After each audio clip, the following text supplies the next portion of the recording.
Welcome to our base. আসিমান দেখো আমার আমার সুন্দর একটা টিয়া পাখি আমার দেখো কি খাচ্ছে। কি খায় এটা? কিউকাম্বার খাচ্ছে। তাই? তোমার পাখিটার কি নাম? টিয়া পাখি। টিয়া পাখি কথা বলতে পারে? হ্যাঁ। কি বললে? কি বলে কথা বলে? হ্যালো বলে।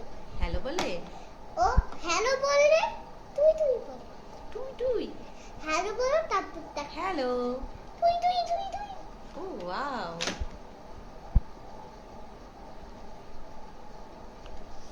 তা কার্টুন করাও যায়। আদর করাও যায়? হ্যাঁ, বুঝবে না। এটা আমার টিয়া পাখি। ওকে তুমি খাঁচায় রাখো না? না উড়ে যায় না? না এ উঠে যায় না। ও সব সময় তোমার কাছে থাকে? ওর পাখাটাই তো নেই, দুইটা ভেঙে গিয়েছে। হ্যাঁ ভেঙে গেছে তাও উঠতে পারে। তাও উঠতে পারে? পাখা না থাকলে কি উঠতে পারে? ও তাই তো। তবে এক পাখা আছে এইটা হুম। জোরছে আছে